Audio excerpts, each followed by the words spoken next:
sawah luas di sana. Sahabat yang dicintai Allah, kaum Bani Sa'ad dikenal sebagai suku pengembala hewan ternak yang cukup ulung sejak dahulu. Mereka umumnya mengembalakan kambing atau domba hingga ratusan ekor. Bila kita telaah lebih dalam, profesi atau aktivitas mengembalakan domba ini memiliki nilai-nilai yang cukup penting. Karena sejak kecil si pengembala telah dilatih untuk terbiasa mengayomi, menyantuni, dan bersabar. Nabi Muhammad SAW memperoleh pengalaman mengembalakan kambing ketika tinggal dan membantu keluarga Halimatus Sa'diyah di daerah Bani Sa'ad. Dari sinilah Rasulullah pun terlatih bersifat sabar, sederhana, serta amanah. Dan sifat itu menjadi bekal beliau menjadi seorang pemimpin dalam mengayomi umat yang cukup beragam. Jadi ini satu tempat yang diyakini oleh masyarakat sekitar sini, Sekitar Bani Sa'ad sini ya. masyarakat sekitar Bani Sa'ad ini sebagai tempat tinggal keluarga Halimatus Sa'diyah. Oh, tempat di Masya mana Nabi Allah. Muhammad SAW dulu disusui. Oh gitu ya, Ya. baik-baik. Jadi lokasinya di sini ya. Jadi kalau sekarang sih udah nggak ada bangunan rumah lagi ya Ustaz Udah ya, ada, karena cuman, mungkin dibatasi dan ya ini ada batu-batu begini ya. Batu-batu inilah lokasinya gitu. Sahabat yang dicintai Allah, alhamdulillah kita saat ini juga sedang berada di atas tanah yang diyakini bahwa tanah ini merupakan bahagian daripada bangunan dulu pernah ada rumah dari Halimah Sa'diyah. Sahabat yang dicintai Allah, saya mungkin bisa merasakan gitu ya, bagaimana tempat ini begitu kering, bagaimana tempat ini juga begitu tandus ya. Tidak seperti gambaran kita kalau tempatnya nyaman, sejuk gitu ya. Dan tempatnya juga relatif cukup jauh ya, 200 km. Kita saja naik mobil kurang lebih sampai di tempat ini sekitar 2-3 jam. Saya tidak bisa membayangkan bagaimana dulu Nabi SAW dibawa oleh keluarga Halimah Sa'diyah. Dan usianya belum genap 1 tahun ya, berarti luar biasa itu. Ini satu pelajaran buat kita ya. Bagaimana dulu Ibunda Aminah mampu dengan besar hati melepas putranya yang begitu dia cintai. Padahal putranya itu ya suaminya baru meninggal, berarti dia baru ditinggal ayahnya kan. Iya. Tetapi dengan kebesaran hatinya dia mampu untuk melepaskan anaknya. Tujuannya satu, demi kebaikan anaknya. Padahal perjalanan sekarang saja sudah terasa gitu ya, jauhnya. Bagaimana dengan 1.500 tahun yang lalu atau 1.400 tahun yang lalu? Tentu keadaannya pasti akan jauh berbeda dan jauh lebih pelosok lagi, jauh lebih sulit lagi untuk datang kemari. Tapi Ibunda Aminah sebagai seorang ibu, dia bukan hanya sekedar menginginkan kesenangan untuk anaknya saja. Dan dia juga bukan hanya sekedar menginginkan kesenangan dirinya untuk bisa bersama dengan anaknya saja, tidak. Tetapi dia lebih mengedepankan masa depan anaknya. Dia mengikuti budaya Arab untuk mengirim anak-anaknya di masa kecil untuk disusui oleh orang-orang yang berada di daerah-daerah pedalaman seperti di Bani Sa'ad ini. Disinilah Nabi SAW dilatih secara bahasa, ya, karena memang orang pedalaman itu bahasanya jauh lebih fusha. Dilatih tentang budaya, dia dilatih berkuda, dilatih hidup. Dari sinilah nanti Nabi SAW mampu tumbuh menjadi lebih besar lagi dalam keadaan yang jauh lebih baik. Satu pelajaran ini hendaknya mampu untuk kita ambil sahabat menjadi satu poin. Apa dia? Kalau kita sebagai orang tua, mari untuk segala sesuatu yang ada nilai dan kaitannya tentang kebaikan untuk anak kita, kita jangan pernah ada rasa takut, jangan pernah ada rasa segan gitu ya. Kita harus belajar dari Ibunda Aminah. Yang lebih berharga bagi beliau adalah masa depan anaknya. Bukan karena beliau ingin mengasingkan anaknya, tidak. Tapi karena ingin mendapatkan masa depan yang baik untuk putra dan putrinya. Dan yang kedua, subhanallah, ini juga termasuk bahagian pelajaran buat kita sahabat. Karena dalam sejarah disebutkan ya Ustaz ya, Halimah dengan keluarganya dulu mungkin sebelum hadirnya Nabi, beliau hidup berkesusahan.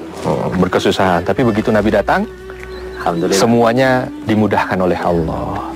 Bahkan ketika mau menerima seorang Muhammad kecil kala itu, dia sampai ragu gitu ya.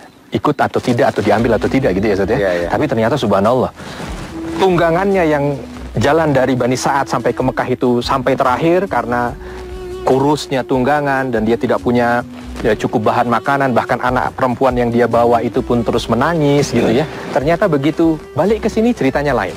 Keberkahan menaungi. Nah, ini nilai keberkahan. Termasuk kita sahabat. Ketika kita mencari rezeki untuk masuk ke rumah kita, untuk kita berikan kepada anak istri kita, hendaknya kita belajar juga dari Halimah ini. Bukan hanya sekedar nilai nominalnya saja, banyaknya. Ayo kita sebanyak-banyak. Orang sekarang kan begitu ya Ustaz ya. Gimana caranya saya kerja di satu tempat dengan gaji yang besar, tapi tidak melihat bagaimana nilai keberkahan yang ada pada itu gitu. Padahal di sini bisa menjadi baik kehidupan Halimah dan keluarganya bukan hanya karena dia mendapatkan sesuatu yang banyak ketika dia mengasuh Muhammad kecil kala itu. Karena berapa yang diambil dari Ibunda Aminah kala itu? Mungkin tidak sebanyak anak-anak yang orang tuanya masih lengkap. Tetapi itulah dia Allah ingin mengajarkan kepada kita nilai keberkahan. Justru ketika Nabi Muhammad kecil kala itu ada di sini, keberkahan itu hadir di rumah ini. Keberkahan itu meliputi rumah ini. Bahkan yang tadinya serba kekurangan, sekarang serba kecukupan. Nah, semoga ini pelajaran buat kita. Dalam kehidupan, yang kita cari bukan hanya sekedar banyaknya. Yang kita cari bukan hanya sekedar nilai duniawinya saja. Tetapi bagaimana dalam kehidupan kita mampu untuk bisa mendapatkan keberkahan. Dan inilah poros surga. Mari saat kita jalan lihat-lihat lagi. Sahabat yang dicintai Allah, dalam penggalan surah Al-An'am ayat 151, Allah Subhanahu wa taala berfirman, "Dan janganlah kamu membunuh anak-anak kamu karena takut kemiskinan. Kami akan memberi rizki kepadamu dan kepada mereka." Sebagai seorang budak, Halimah memang awalnya sempat ragu ketika hendak mengasuh Rasulullah kala itu. Karena saat itu, dari beberapa bayi kaum Quraisy, Rasulullah adalah anak yatim dan tidak punya banyak harta. Selain itu, kondisi Halimatus Sa'diyah dan suaminya pun dapat dikatakan serba kekurangan. Namun Halimatus Sa'diyah meminta izin kepada Ibunda Aminah untuk mengasuh Nabi Muhammad SAW yang masih bayi. Dan setelahnya, keberkahan pun meliputi Halimatus Sa'diyah.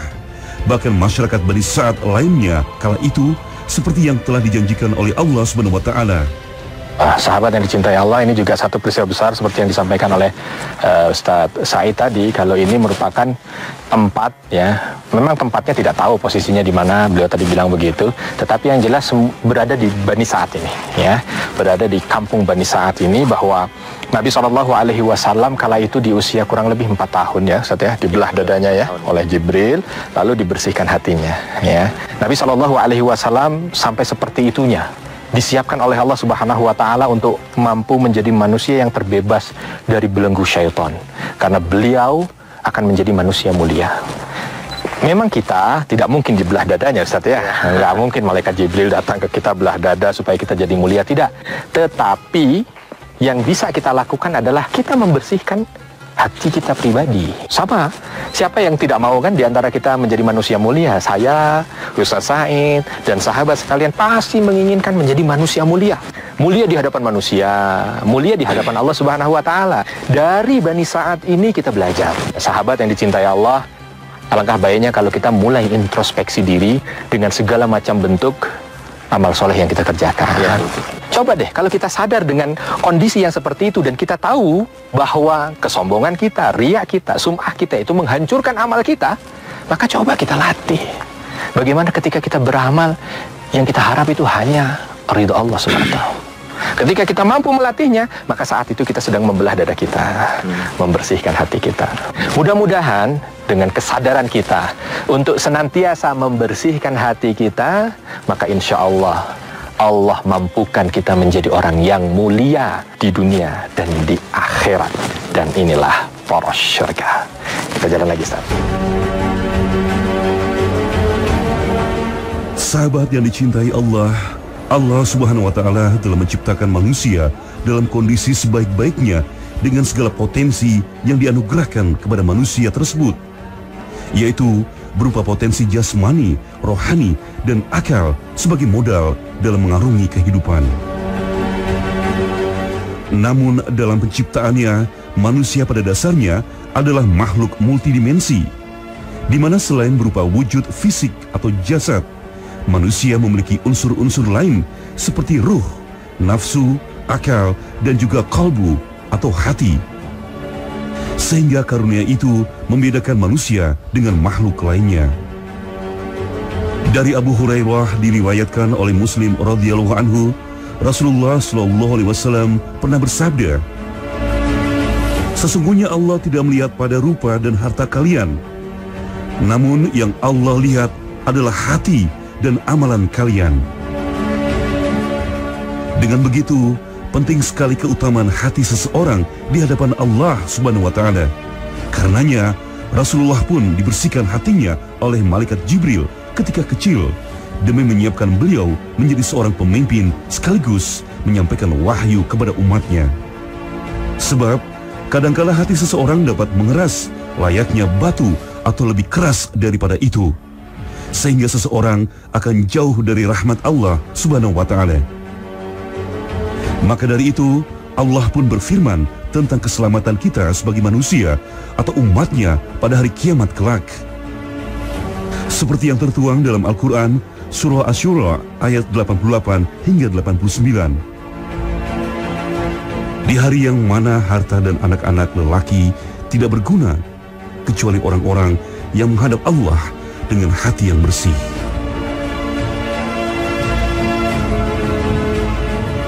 Saat ini saya sedang berada di salah satu perbukitan batu yang ada di daerah Bani Sa'ad ini, ya Ustaz ya? Iya. Jam sekarang menunjukkan pukul 12 siang. Dan ini musim panas.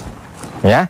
Sengaja saya ajak sahabat sekalian untuk jam 12 siang ke sini karena ingin membuktikan saja gitu, bagaimana kondisi kampung Bani Sa'ad ini. Karena kalau kita baca sejarah kan, Nabi ke sini, kampung ini terkenal dengan kebaikan alamnya, ya. Kebaikan masyarakatnya. Kenapa kok dibawa ke Bani Sa'ad sih? Kenapa kok diutus ke Bani Sa'ad? Ya, untuk tujuan apa? Tadi tujuannya. Kalau dalam sejarah kita baca untuk pertumbuhan jasmani, benar. Karena memang lokasinya yang menuntut orang yang hidup di sini kuat. Yang kedua, udaranya bersih sekali. Jadi kalau sahabat belum tahu tentang kecil pedalaman begini ya Ustaz ya. Kalau kita kan, tempat kita kan namanya yang penuh oksigen kan yang tempat hijau, hutan gitu ya. Tapi perkampungan, ternyata di sini tidak. Di sini saya bisa merasakan betapa baiknya udara yang ada di sini, ya. Dan tentunya namanya masyarakat pedalaman dulu terkenal dengan bahasanya yang fusha, yang fasih ya Ustaz ya. Artinya mereka berbicara karena belum ada kontaminasi dari daerah luar gitu. Nah, maka bahasanya pun masih bagus. Dan dia masih banyak mengenal tentang sejarah nenek moyang dan leluhurnya, ya. Mudah-mudahan dengan ini sahabat yang dicintai Allah, perjalanan kita ke Bani Sa'ad ini mampu menambah kecintaan kita kepada Nabi kita yang mulia, Nabi Muhammad SAW. Bagaimana kita dengan, walaupun hanya selintas ya Ustaz ya, kita tidak mampu mengelilingi semua Bani Sa'ad ini, tapi dari sini kita punya gambaran. Ternyata masa kecil Nabi kita, masa kecil yang membanggakan. Dan inilah poros surga. Kita turun Ustaz.